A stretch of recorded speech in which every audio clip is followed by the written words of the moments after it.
Crash के बाद जो AIBB ने पता लगाया है और देखा है, दोनों फ्यूल स्विच ऑन पोजीशन में थे, यानी कि अपनी जगह पर थे। ऐसा लगता है कि दोनों इंजन फ्लेम आउट हो गए।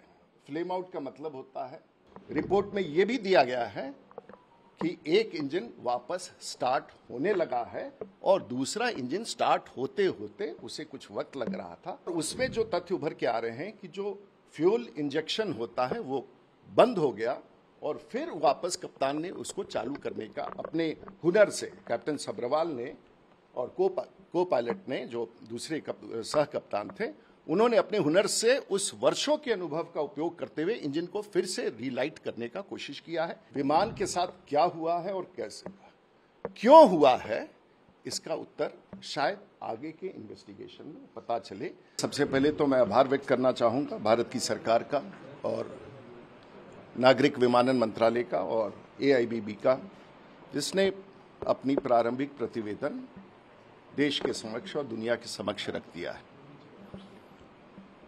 और जो 1 माह का कार्य अवधि था उसके भीतर रख दिया है। इसलिए बड़ा विश्वास है देश की सरकार और देश के तंत्र पर, जिन्होंने ये प्रतिवेदन रख दिया है। और ये प्रारंभिक प्रतिवेदन है और इसमें कुछ तथ्य ऐसे उजागर किए गए हैं जिसमें पूरे घटनाक्रम में विमान में क्या तकनीकी कारण थे जिसके कारण ये दुर्घटना हुई और कप्तानों ने क्या क्या कदम उठाए और क्या क्या परिस्थितियां थीं, उसके बारे में पूरी तौर से उल्लेख किया है। और इसमें प्रारंभिक रूप से जो प्रतिवेदन AIBB का प्राप्त हुआ है, उसमें यह स्पष्ट रूप से कहा गया है कि विमान के भीतर जो इंजन स्टार्ट करने का जो स्विच होता है, बोइंग का कुछ अलग होता है, एयरबस का कुछ अलग होता है। बोइंग में फ्यूल कंट्रोल स्विच जिसे कहते हैं, उसे ऑन करने के साथ साथ इंजन स्टार्ट होता है। एयरबस में ये इंजन 1 और इंजन 2 के रूप में स्टार्ट होता है। अगर 320 विमान की बात करें, हम यहाँ बात कर रहे हैं बोइंग 747 ड्रीम लाइनर की, जिसके दुर्घटना के कारण इतनी बड़ी हादसा अहमदाबाद से लंदन जाने वाली फ्लाइट की हुई है। जो प्रारंभिक प्रतिवेदन है, विमान उड़ने के लिए एक प्रारंभिक दौड़ और स्पीड होता है जिसको हम लोग रोटेशन स्पीड कहते हैं, V1, VR, V2। और इसमें स्पष्ट रूप से विमान V1 स्पीड पर गया है जो प्रारंभिक दौड़ का स्पीड होता है, V2 पर गया है और उसके पश्चात रोटेशन का भी स्पीड उसे प्राप्त हुआ है और विमान आसमान में सामान्य रूप से उड़ गया है। विमान 180 नॉट के गति तक भी पहुंच गया है। ये प्रारंभिक रूप से दिखाता है कि विमान अपने प्रारंभिक चरण में यात्रा और उड़ान के लिए पूरी तरह से सक्षम था। उसके पश्चात इस रिपोर्ट में यह दिया गया है कि कुछ क्षण के बाद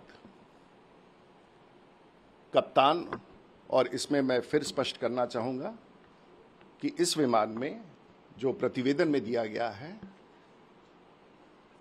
को पायलट इस विमान में पायलट फ्लाइंग था और कमांडर पायलट मॉनिटरिंग था।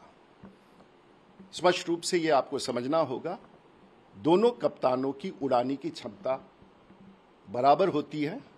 एक विमान का वरिष्ठ होता है और एक विमान का कनीय होता है, लेकिन दोनों, जिसे हम अपने शब्दों में को पायलट कहते हैं, आज कोई को पायलट नहीं होता है। एक पायलट फ्लाइंग होता है और एक पायलट मॉनिटरिंग होता है।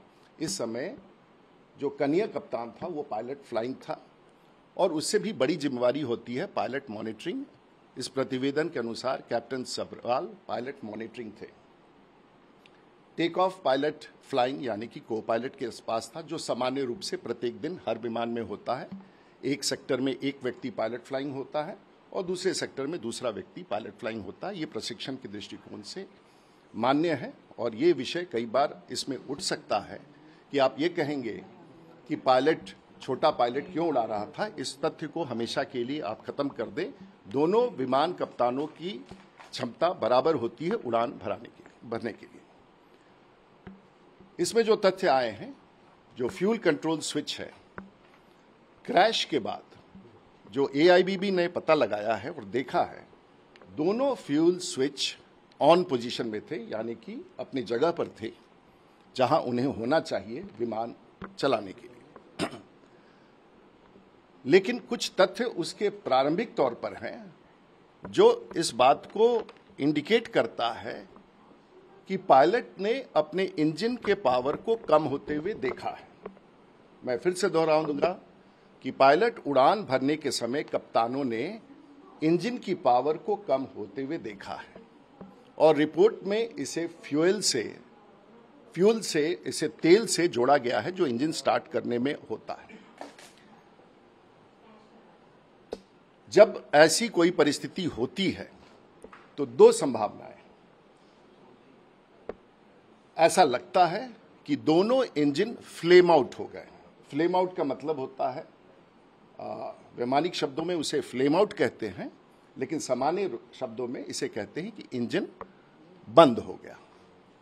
और जब ये होता है तो दो संभावनाएं होती हैं और हर विमान में एक रिडंडेंसी होता है कि अगर ऐसा होगा तो ये कदम विमान या तो स्वतः करेगा, जो उसके कंप्यूटर करेंगे, और या तो कप्तान करेगा। यहां जो SOS इमरजेंसी के लिए होता है कि बोथ इंजन्स फ्लेम आउट।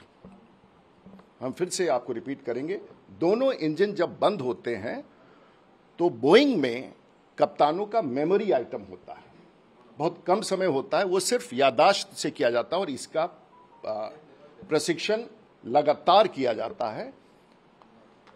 और उसमें दो यहां पर स्थिति थी। जो दूसरा एक इमरजेंसी होता है वो रैट डिप्लॉयमेंट।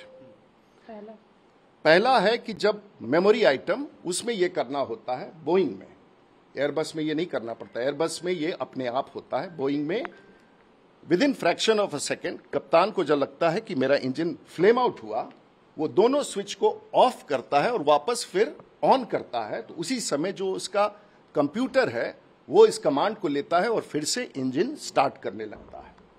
रिपोर्ट में यह भी दिया गया है कि एक इंजन वापस स्टार्ट होने लगा है और दूसरा इंजन स्टार्ट होते होते उसे कुछ वक्त लग रहा था।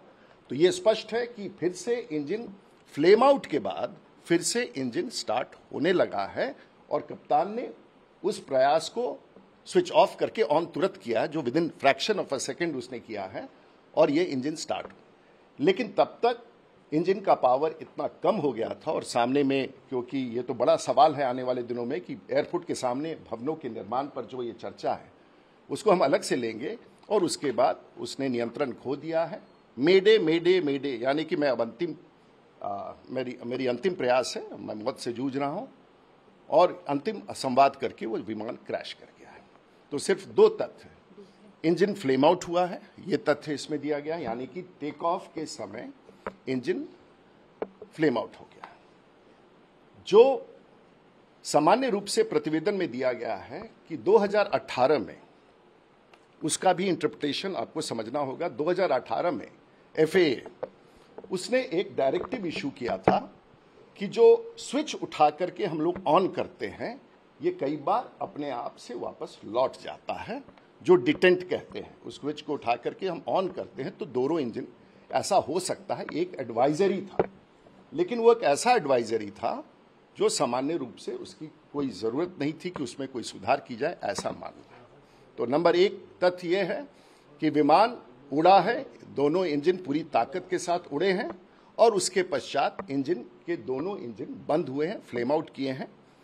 और उसमें जो तथ्य उभर के आ रहे हैं कि जो फ्यूल इंजेक्शन होता है वो बंद हो गया और फिर वापस कप्तान ने उसको चालू करने का अपने हुनर से, कैप्टन सब्रवाल ने और को पायलट ने, जो दूसरे सह कप्तान थे, उन्होंने अपने हुनर से उस वर्षों के अनुभव का उपयोग करते हुए इंजन को फिर से रीलाइट करने का कोशिश किया है, कर दिया है। क्योंकि जिस समय विमान क्रैश किया है दोनों स्विच ऑन पोजीशन में थे, तो कट ऑफ, रन और कट ऑफ। तो इसका मतलब है उन्होंने जो प्रतिवेदन में है कट ऑफ करके फिर से वापस रन किया, विमान फिर से उड़ा। सवाल ये है, ये विमान के साथ क्या हुआ है और कैसे हुआ, क्यों हुआ है, इसका उत्तर शायद आगे के इन्वेस्टिगेशन में पता चले कि विमान उड़ने के बाद फ्लेम आउट क्यों हुआ है। क्योंकि एक ये अगर आसमान में होता 5,000 फीट की ऊंचाई पर होता, 10,000 फीट की ऊंचाई पर होता, 30,000 फीट की ऊंचाई पर होता, तो इंजन अगर दोनों बंद होंगे तो हम ये एक्शन लेंगे और हमारा फेडेक जो कंप्यूटर है वो उसको रेस्टोर कर देता।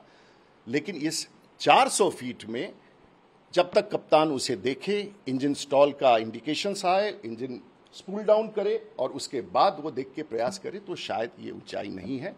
तथ्य यही है, दुर्घटना बहुत बड़ा हादसा है, तथ्य उभर के आ रहे हैं और इसके अन्य उत्तर समय के साथ ही विमान कंपनियां, ऑपरेटर, AIBB, DGCA ही दे सकता है, उस पर मेरी कोई टिप्पणी नहीं।